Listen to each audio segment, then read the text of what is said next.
Elena Vasquez's fingers were inside Private Marcus Webb's chest cavity, feeling the torn intercostal artery with her fingertips. Warm, slippery, spurting blood, Webb's heart was beating irregularly, the rhythm of death. "Clamps," Elena said, her voice calm but sharp. "Now." Nurse Corporal Sarah Martinez handed over the clamps. Elena's fingers moved blindly through the blood, found the artery, clamped it. The mortar round hit 6 meters away. The blast shockwave shook the surgical tent. The overhead lights flickered, died.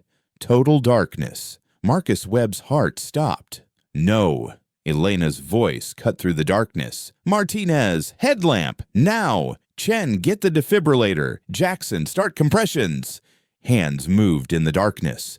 A headlamp flared, illuminating Webb's open chest cavity, his heart motionless, uncontracted muscle. "Charging," said Physician Assistant Chen, but his voice trembled.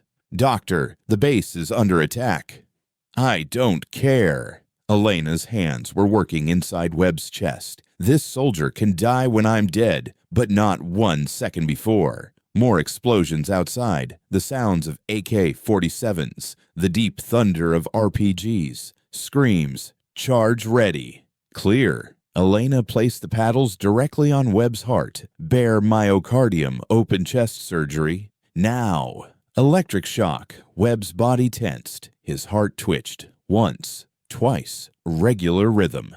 "We've got a rhythm," Elena said, not even pausing to breathe. "Martinez, hold that light steady. I'm finishing this artery." The tent flap opened. Executive Officer Lieutenant Briggs, his face covered in soot and blood. "Captain Vasquez, Major Hendricks is dead. You're the highest-ranking unwounded officer on this base. You have command." Elena's hands paused. Just for 1 second, she was a doctor. Johns Hopkins graduate. 4 years of surgery, 3 years of trauma fellowship. Her total military tactical training was 8 weeks, but her brother Jake, Army pilot killed in Afghanistan, had taught her something in his last letter. "Soldiers shouldn't die from treatable wounds, Lena. When you're there, you're not just a doctor, you're their lifeline. Never forget." "How many wounded?" she asked, her hands continuing to tie off the artery. 16. More coming. "And, Captain," Briggs hesitated. "The Taliban hit the main gate with a VBIED. The east wall is down. They're inside." That's when Elena understood. This wasn't a battle. This was a massacre. And the only person who could stop it was a surgeon standing at an operating table with blood-covered hands. But before we show you how an Army surgeon commanded while operating, held a scalpel in one hand and a rifle in the other, and saved 29 while losing 6, drop a comment telling us where you're watching from, and hit that subscribe button, because this is the story of the night when the Hippocratic Oath collided with military duty, and how one doctor made impossible choices. Let's get into it. Forward Operating Base. Chapman was small. 47 American soldiers, 12 Afghan National Army troops, a handful of interpreters scattered across a remote valley in Kunar province. Elena's hospital was nothing more than a reinforced tent, 2 surgical bays, an 8-bed recovery area, and 1 triage station. Her team consisted of 2 nurses, 3 medics, and 1 physician assistant. Standard equipment, standard procedures. But tonight would be anything but standard. Private Marcus Webb from Kansas, just 19 years old with parents waiting at home, had been brought in after his Humvee hit an IED chest trauma, torn intercostal artery, collapsing lung. Elena had started surgery at 8 p.m. Now, an hour and a half later, Webb was finally stabilizing. "Vitals?" she asked. "BP 110/70. Pulse 88, oxygen saturation 94%. Martinez reported. "Looking good, doctor." Elena smiled behind her surgical mask, though no one could see it. "Not good. Perfect. Final sutures, and we're..." That's when the first mortar round fell. The next 12 hours would change Elena's life and the lives of 31 soldiers forever. When Elena Vasquez finished her surgical training at Johns Hopkins, her mentor, Dr. Sarah Chen, told her something. "Elena, you have the fastest hands and the calmest mind on earth. But one day, there will come a moment when your hands won't be enough. In that moment, who will you be?" Elena had never forgotten that question. Now, at Forward Operating Base Chapman in Kunar Province, Afghanistan, in her 11th month of her 3rd deployment, she was about to find the answer. Marcus Webb's heart was beating again, but Elena's work wasn't finished. The artery was tied off, but the chest cavity was filled with blood and debris. She needed to clean it. She needed to close. She was working by headlamp now. Shadows danced. Martinez's hands were shaking, but she held the light steady. "Celine," Elena said, "we need to irrigate the cavity." Chen handed over the saline bottle. Elena irrigated the chest cavity, suctioned away blood and clots, checked the tissue. Clean. Good. 4-0 Vickrell. We're closing the chest wall. Outside, the battle was intensifying. Automatic weapons fire, RPG explosions. Each blast shook the tent. Elena's hands didn't shake. Suture, suture, suture. Each stitch perfect. Tissue approximation, optimal tension even. Her brother Jake hadn't taught her surgery. Johns Hopkins had done that. But Jake had taught her something else. Under crisis, whoever knows who you are remains. Are you a healer, a warrior, both? Done, she said finally. Webb is stable. Get him to recovery. But doctor, the tent isn't safe. Nowhere is safe. Move him. As they wheeled Webb away, Briggs returned to the tent. He brought terrible news. Major Hendricks is dead. RPG, direct hit. Captain Morrison is critically wounded. Skull fracture. Lieutenant Walters took shrapnel to both legs. Captain, by the numbers. 4 killed in action, 16 critical, 7 walking wounded, and you're the highest-ranking able-bodied officer. Elena nodded slowly. She hadn't been trained for this, but Jake had been. And Jake had told her everything in his letters: tactics, leadership, the realities of war.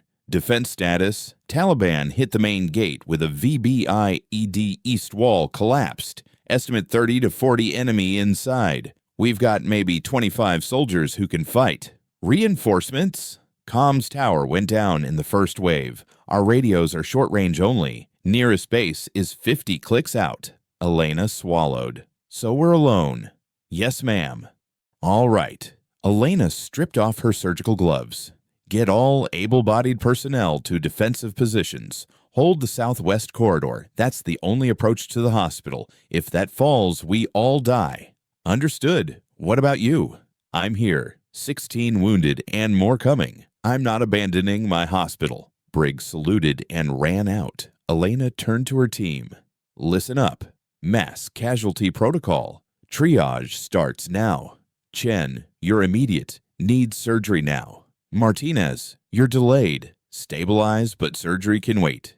Jackson, you're expectant. Jackson swallowed. Expectant meant probably going to die. Focus resources elsewhere. Understood, doctor. Good, because the next 6 hours are going to be hell. But if we stay sharp, stay disciplined, we can save most of them.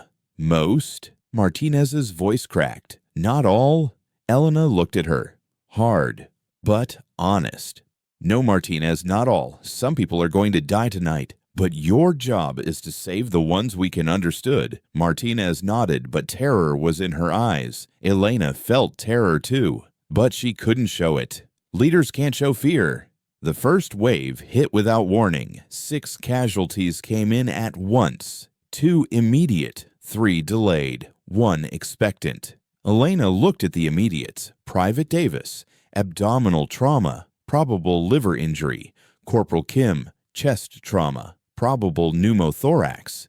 The delayeds, fractures, shrapnel wounds, blood loss, but stabilizable. The expectant Specialist Rodriguez, 22 years old, Colorado, abdominal and chest trauma, massive blood loss, shock. Elena knelt beside Rodriguez. Pulse weak, irregular, BP 60/30, pupils dilated. Rodriguez, can you hear me? Rodriguez's eyes opened, blurry, Unfocused. Doc, I'm cold.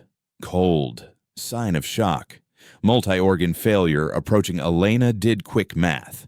Saving Rodriguez would take 3 to 4 hours of intensive surgery. In that time, Davis and Kim and the 3 delayed soldiers could die. 1 life or 5 lives. Rodriguez, Elena said, keeping her voice steady. Your injuries are too severe. I'm going to make you comfortable. You won't feel pain. Rodriguez's eyes focused. For 1 second, he understood. My mom. He whispered. I'll write to her. I promise. I'll tell her how brave you were. Okay.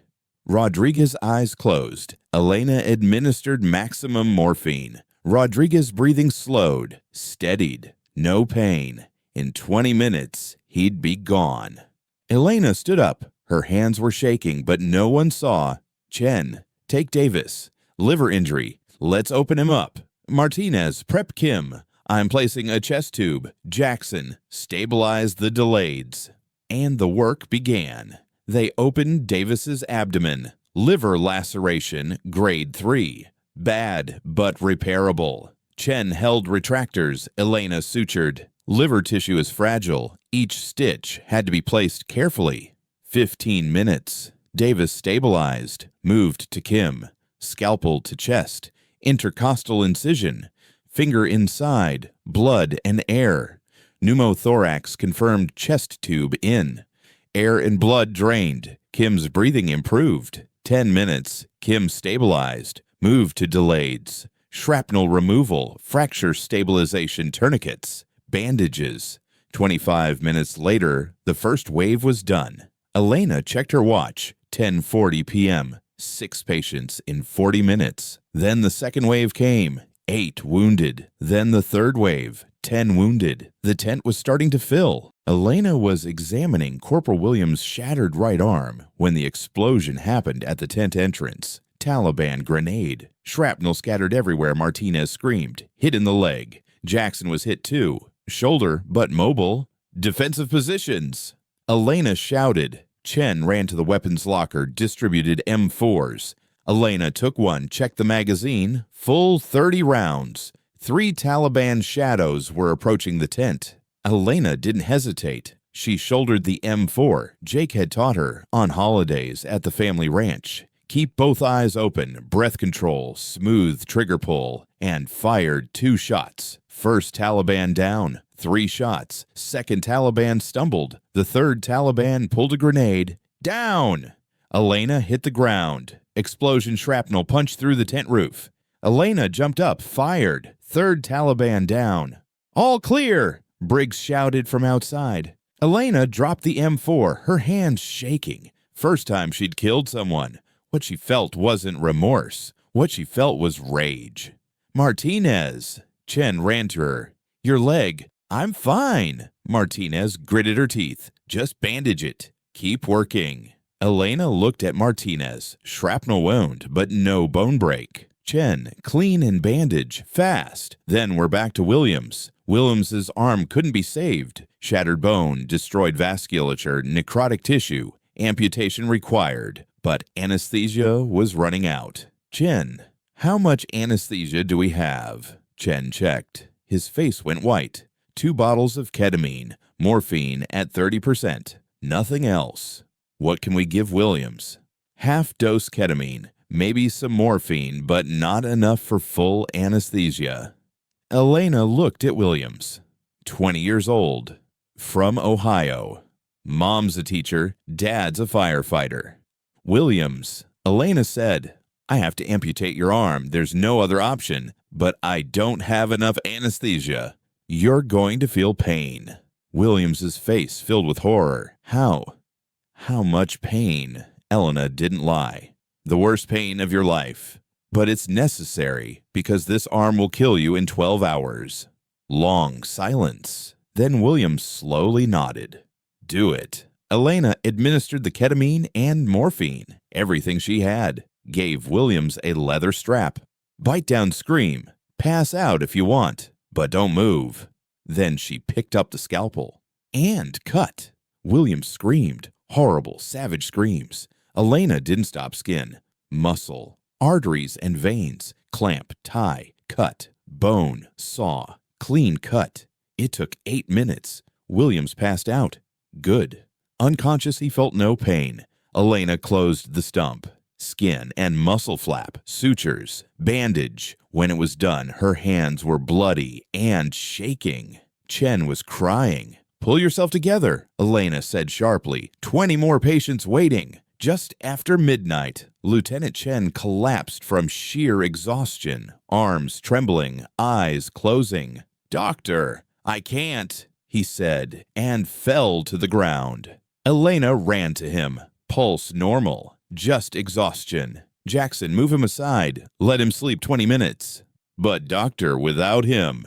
"We'll manage." But Elena knew. One man down Martinez was wounded. Jackson was shot in the shoulder. Only Elena remained at full capacity.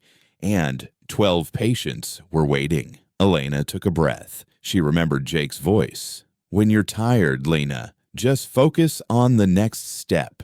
Don't think about the whole mission. Just the next step." Next step. Private Peterson abdominal trauma. Elena opened. Splenic laceration. Splenectomy required. She removed the spleen. 15 minutes. Next step. Corporal Hayes femur fracture. External fixation. 10 minutes. Next step. Next. Her hands were on autopilot. Muscle memory. 10,000 hours of training. Cut. Clamp. Stitch. Tie. Cut. Clamp. Stitch. Tie. Her eyes wanted to close. No.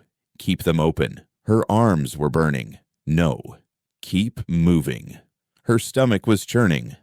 Number swallow. At 1 a.m. the power came back. For 30 minutes. Then died again. At 1:15 a.m. Rodriguez died. Quietly, under morphine, painlessly. Elena's chest tightened, but she didn't stop. Couldn't stop. Next patient. When the Taliban launched their final attack just before 2 a.m., Elena was suturing Private Grant's chest wound. "Contact!" Briggs shouted. "They're coming from all sides." Heavy gunfire, RPGs, grenades. "Everyone to defensive positions," Elena shouted. "Martinez, stay with me. We need to finish Grant." But Martinez was already grabbing a rifle, running to the tent entrance. Elena was alone. She finished suturing Grant's chest wound. Last stitch. Done. "Grant, don't move." "Understood." Grant nodded, eyes wide with fear. Elena grabbed her M4, ran to the tent entrance. Taliban forces were 30 meters away. Maybe 15 to 20 fighters. The American defensive line was collapsing. Briggs was wounded. 5 soldiers left. Ammunition running out. Elena fired. 2 Taliban fell. Reloaded. Fire. 1 more down. But it wasn't enough. Too many. "Fall back," Briggs shouted. "To the hospital. Final stand." American forces retreated to the hospital tent. Elena ran inside. "Move all wounded to the back of the tent. Fast." They moved the wounded. 8 who could still fight. 12 critical, 6 expectant, including Rodriguez, already dead. Elena gave the 6 critical patients morphine. "I'm sorry," she whispered. "We can't move you." She left them 6 soldiers she knew would die. It tore her apart inside, but 20 more were alive, and she had to fight for them. They turned the tent into a defensive position.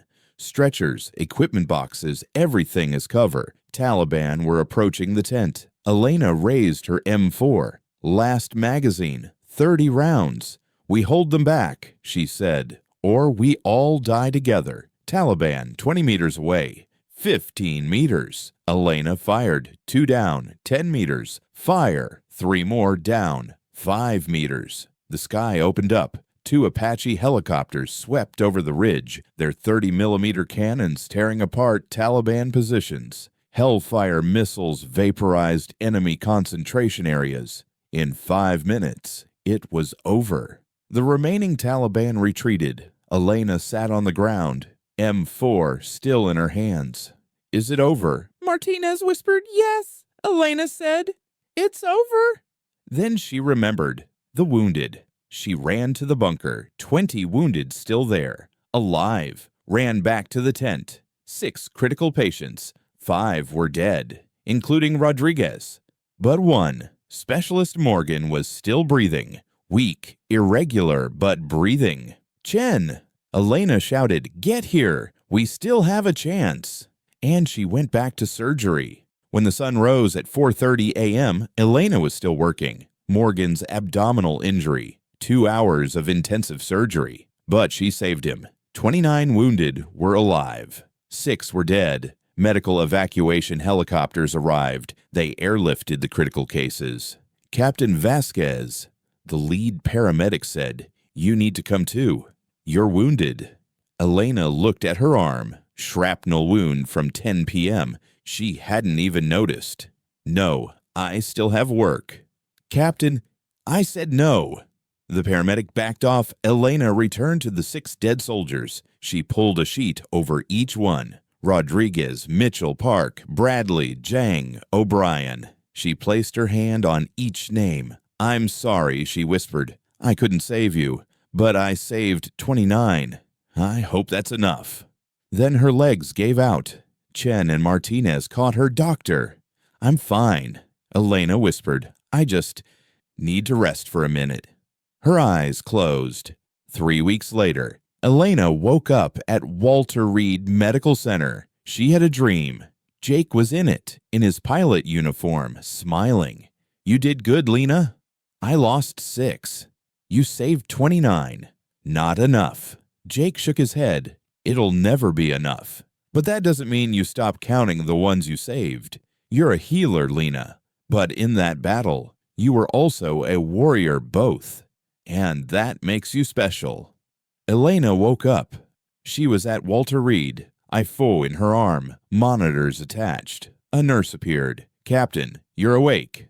My patients, all 29, are recovering. 2 are still here, but stable." Elena closed her eyes. "I lost 6. And you saved 29, under impossible conditions." The door opened. General Patricia Morrison, 3 stars, Medical Command. "Captain Vasquez, I came to congratulate you." The general pulled out a box. "Silver Star for Valor and Promotion, Major." 6 soldiers died, ma'am. And 29 are alive because you fought for them as both surgeon and commander. That's extraordinary." The general paused. "Also, the soldiers you saved wrote letters. I want you to read them." She read the letters. "Private Marcus Webb. When my heart stopped, Dr. Vasquez brought me back, in the dark, with bombs falling. She didn't give up on me. Corporal Williams. She amputated my arm without enough anesthesia. It was the worst moment of my life, but she saved my life. I am eternally grateful. Specialist Morgan. Dr. Vasquez put me in the expectant category, but she came back, checked on me, and when she saw there was still a chance, she fought for me. That's why I'm here." Elena cried. "Major," the general said, "you're not a hero because you saved them all. You're a hero because you tried the impossible, and you succeeded with most of them. That's enough. That will always be enough." 5 years later, Elena now commands the Trauma Surgery Division at Walter Reed. But every 6 months, she returns to Afghanistan for training. The Combat Surgery Under Fire program is now standard. Every combat surgeon receives it. But today, a young doctor, Lieutenant Sarah Kim, asks her a question. "Major, if I lose a patient, how will I cope?" Elena's answer is ready. "You will lose them. I lost 6 in one night. I know their names by heart. Rodriguez, Mitchell, Park, Bradley, Jang, O'Brien." She paused. "But I saved 29. And every day, I remember that each of those 29 went home to a mother, a father, a lover, a child. Healers don't keep score, Lieutenant. We only count the ones we save. And that night's count, 29. That's enough." Sarah Kim slowly nodded, and Elna understood once again that Jake had been right. She was a healer. She was a warrior. And sometimes, in war, they were the same thing. Thanks for watching. Don't forget to subscribe for more incredible stories.